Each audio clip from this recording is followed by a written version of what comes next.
Swayam Prabha. Digital India. Educated India.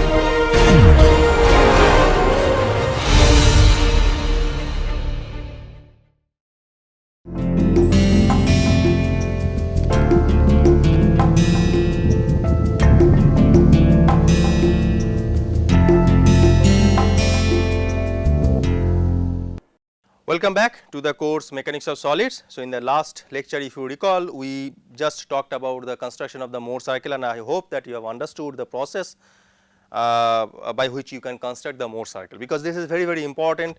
This is not only for the stress, even for the strain we will get similar kind of construction, graphical construction, that is Mohr cycle of strain. So, and sign convention and all those things, I hope that you have understood quite well. Well, so now few things we can extract, and few important information we can extract from this Mohr cycle. Okay. Now, if you come back to this figure, in this figure, so as I told you, this is your physical plane, and this is your stress plane as per our definition. Okay. So, now in this figure few things, so suppose I have constructed one Mohr cycle like this. So, this is my Mohr cycle. So, I have constructed by following the steps whatever we have discussed in the last lecture. Okay. By following those steps we have constructed this Mohr cycle. Now, after constructing this Mohr cycle, suppose if you look at these 2 points, point 1 and point 2, there is some speciality about these points. What is the speciality of these points? If you look at point 1 and point 2, point 1 is giving me the maximum possible normal stress, that is nothing but sigma 1 say, and point 2 is giving me the minimum possible normal stress. So, in that particular say system, so whatever orientation you consider, so because you have xy coordinate system, you can have infinite number of coordinate axes, because if when you are defining the state of stress at a point, you can have infinite number of planes at that particular point. So, in doing so, actually when you are searching or when you are constructing infinite number of planes, basically on some plane you will be getting maximum possible normal stress, and another plane which is 90° away from that plane. Okay. So, that plane will give you minimum possible normal stress, but there will be no shear stress. So, if you look at point 1, point 1 is lying on the sigma axis, similarly point 2 is also lying on the sigma axis. So, these 2 points will give you, okay, point 1 and point 2 will give you maximum possible normal stress and minimum possible normal stress respectively, but without any shear stress, right. So, this is, I mean, in the mechanics this is known as principal stresses, and the plane on which the principal stresses are acting, those planes are known as principal planes. Okay. This is very important in mechanics. So, several times and frequently we will be using these terms principal stress or principal plane, right. So, you must know what is principal stress. So, principal stress is nothing but the maximum normal stress or minimum normal stress, okay, and the principal planes means on the plane only normal stress is acting, no shear stress. Okay. So, now if you look at this these points, point 1 and point 2, we can simply write sigma 1. If you look at the figure, sigma 1 is nothing but the maximum possible normal stress, and henceforth it will be defined as measured principal stress. Okay. Similarly, sigma 2 is the minimum possible normal stress, and henceforth it will be defined as minor principal stress. Okay? So, you need to remember this thing. So, when I am talking about major principal stress, what does it mean, and when I am talking about minor principal stress, what does it mean? Okay? So, major is the maximum possible normal stress and minor is the minimum possible normal stress. So, as per our definition, whatever we have defined earlier in terms of radius and the abscissa of the center of the Mohr circle, I can simply write sigma 1 is equal to abscissa of the center of the Mohr circle plus radius, and sigma 2 is C minus R. So, if you know the magnitude of the radius of the Mohr circle and if you know the abscissa of the Mohr circle or abscissa of the center of the Mohr circle, then basically you can find out the major and minor principal stresses. Now, apart from that, one more information we are getting, and that is also very important, because I mean, why do we need all those things? Why do we need to find out the principal stress or other things? Similarly, we will find out the maximum shear stress, right? Because later on we will be discussing about the failure theories or failure criteria. There you will be appreciating that these stresses, if you do not know about these stresses, then basically those failure theories will not be understood properly, because those failure theories are developed or based on these important stress parameters, principal stress, maximum shear stress and all those things. Okay. So, for that you should know all these parameters. Now, next important thing is that if you, so now we are coming to another 2 points, this point D, another 2 points, point D and point E. Now, before going to that, now whatever we have developed for principal stress sigma 1 and sigma 2 in the stress plane, now we are going to transfer that thing to the physical plane. So, this is your xy axis. Now, what is the angle between, because this is the angle twice of theta 1 is the angle between the x point and 1 point. That means, in the stress plane if it is making twice of theta 1, when we are transferring that thing in the physical plane, so the x axis and the major principal stress axis 1 will be making an angle theta 1 simply. So, that you are getting here. Okay. So, this is my xy coordinate system, this is the major principal stress axis and this is the minor principal axis. Okay. And sigma 1 is acting normal to the major principal plane and sigma 2 is acting on the minor principal plane. There is no shear stress on these planes, so that is the speciality of these principal planes. Okay. Now, as we are talking about another 2 points, a point D and point E. Now, what is the speciality of these 2 points? Let us talk about that. Now, if you look at these 2 points, point D and point E, here actually your normal stress is same. What is the value of the normal stress? Abscissa of the center of the Mohr circle. Your normal stress is same on those 2 planes, because D and E both will be defining 2 planes in the physical plane. So, normal stress is same, but they are talking about or they are giving the information about the maximum shear stress. So, at point D or point E you will be getting the maximum shear stress. Okay. So, that is why this at point D and E normal stresses are equal and the magnitude of the shear stress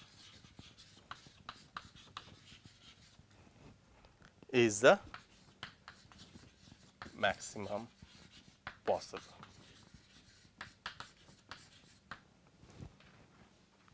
Okay.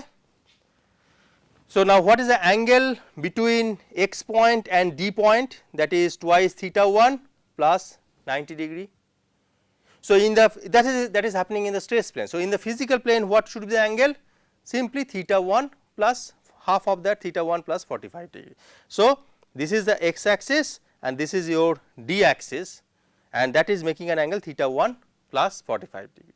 So, virtually if you look at, so what we can conclude that whenever you have defined the principal axis, major principal axis or minor principal axis.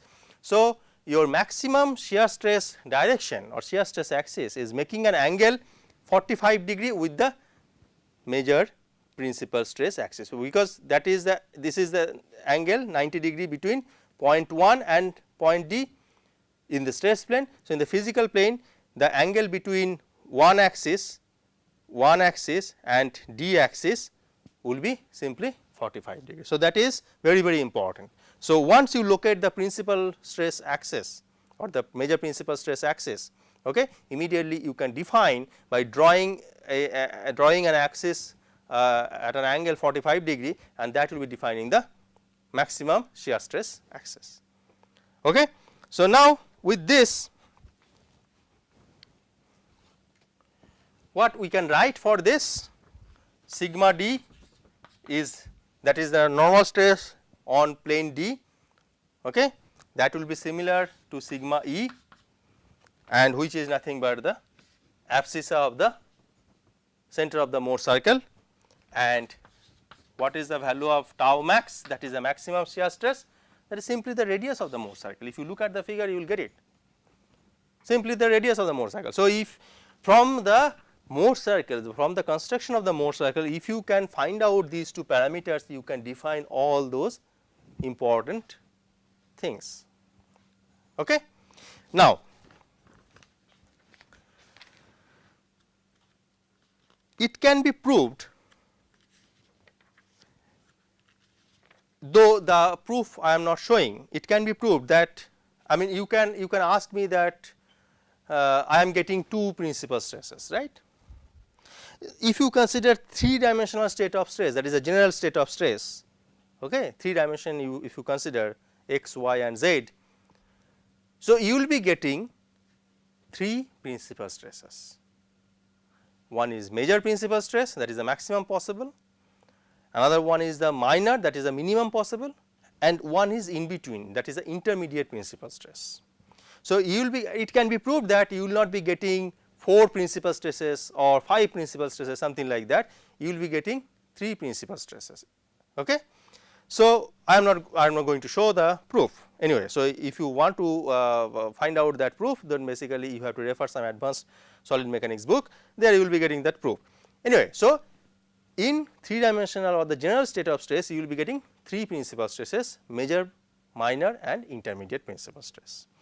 Now, if you look at this figure, I am considering say x, y, z coordinate system. Okay. So, as I told you, you will be getting 3 principal stresses, that means 3 principal axes you will be getting 1, 2 and 3 as shown in the figure. This is the major principal stress axis, this is the axis 2 and this is axis 3. So, 1, 2, 3 these are all principal stress axis, and this is still under I mean say your sigma 3 is always say 0 in this case, say for the example. Now, if I consider this configuration where sigma 1 and sigma 2 both are acting and both are in tension in nature, and we are satisfying this condition where sigma 2 is greater than 0 and sigma 1 is greater than sigma 2. So, in that situation, so if I consider this combination sigma 1 and sigma 2, I will be getting, so if I consider this combination sigma 1 and sigma 2, if I consider this combination, I will be getting this Morse circle. Okay. If I consider sigma 1 and 0, so 0 means I do not have any stress, any normal stress on that particular plane. That means on plane 3 we do not have any normal stress. So, but it is also free from shear stress. So, that means it is virtually one of your principal plane. Okay. So, if I consider this combination sigma 1 and 0, then basically I will be getting this Mohr circle, the bigger one, because there this is the point I mean which will give me the sigma 3, and in this case particularly sigma 3 is 0. Now, if I consider sigma 2 and 0, then I will be getting this circle, right. But whatever is the case, my tau max is this, that is the maximum possible shear stress. Okay. Do not get confused that this should be your maximum tau max, I mean this should be, or this should be your maximum shear stress. No, the maximum shear stress will be always associated with the outer circle. Similarly, if I consider this combination where sigma 1 is tension and sigma 2 is under compression, and this is the criteria which we are going to satisfy, that is sigma 2 is lesser than 0 and sigma 1 is greater than 0. So, that means your sigma 3 is 0 in this case also. So, when we are considering this combination sigma 1 and 0, then basically I am getting this circle. When I am considering sigma 1 and sigma 2, I am getting the bigger circle, and when I am considering sigma 2 and 0, I am getting this circle. So, likewise I am getting this construction. Now, if you get all the principal stresses, or if you have all the principal stresses present in the system, okay, sigma 1, sigma 3, sigma 2, all principal stresses, major, minor as well as intermediate principal stresses, they are present, then basically you will see, and if you suppose for example, for a particular or special construction we are making, or we are considering this condition, that is sigma 1 is greater than sigma 3 is greater than sigma 2 is greater than 0. If this condition is satisfied, then I will be getting the Mohr cycle construction like this. Okay. If you consider sigma 1, sigma 3, sigma 2, sigma 3 and sigma 1, sigma 2, something like that, and then you will be getting 3 more circles like that. So, this will give you the general state of stress, and it can be proved, again I am not showing that proof, it can be proved that whatever possible stress, situation or state of stress is possible in this particular combination, okay, they will be lying only within this shaded zone. You cannot get inside this or outside this bigger circle. It will be always lying on the shaded zone. So, in the 3D state of stress, it can be proved that the state of stress will be always lying in the shaded zone. Okay. So, with this I can say that we have discussed enough about the state of stress and plane stress condition. Now, we will move to the strain. Okay. That is another important thing we should know, and let us talk about strain or the deformation of a body. Analysis of deformation.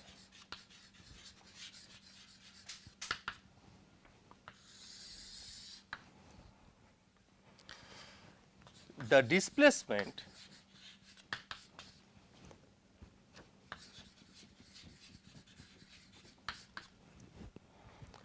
of a continuous body may be considered as the sum of two parts.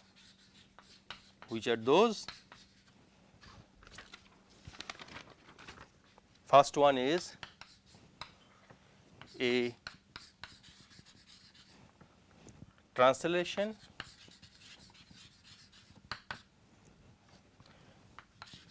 and or rotation of the body as a whole, and that is generally called as rigid body motion.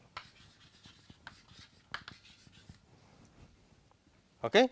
And the second one is a motion of the points of the body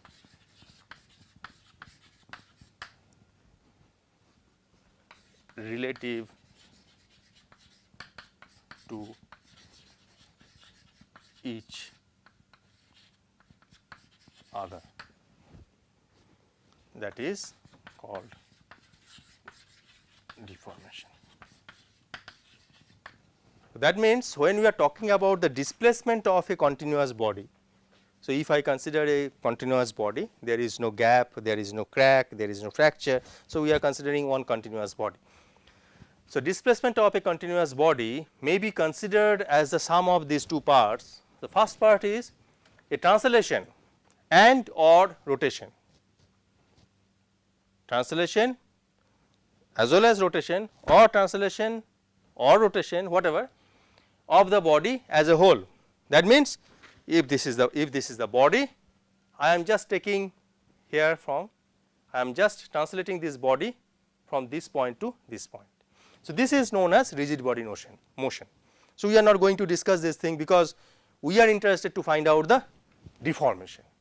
The second part is a motion of the points of the body, okay, motion of the points of the body related to each other. That means if you consider a body and then you apply the external forces, and then you just see or look at the how the relative movements are happening inside the body particles. Okay.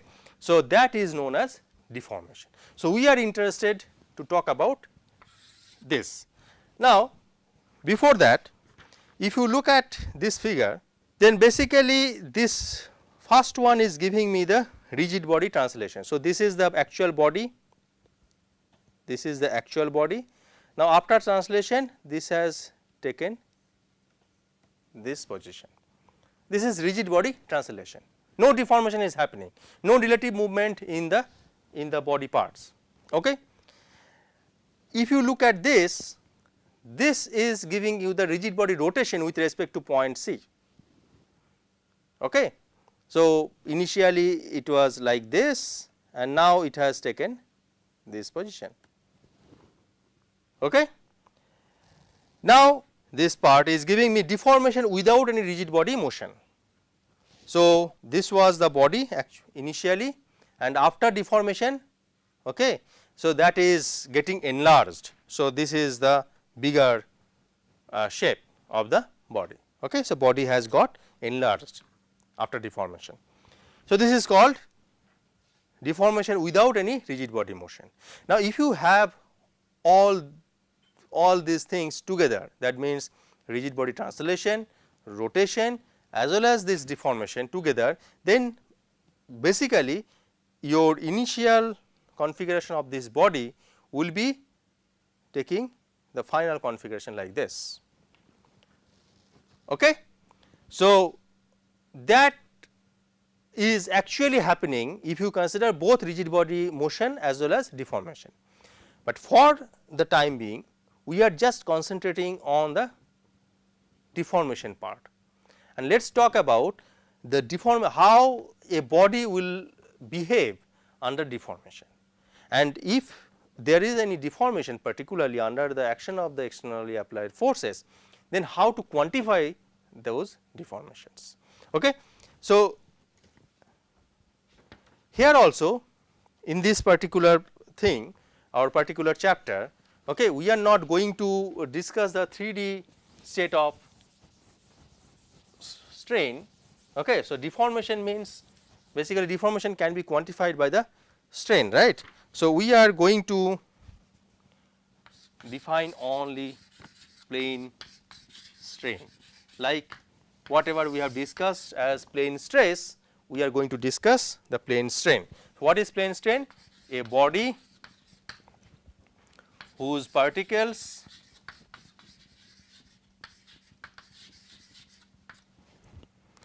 all lie in the same plane and which deforms only in this plane.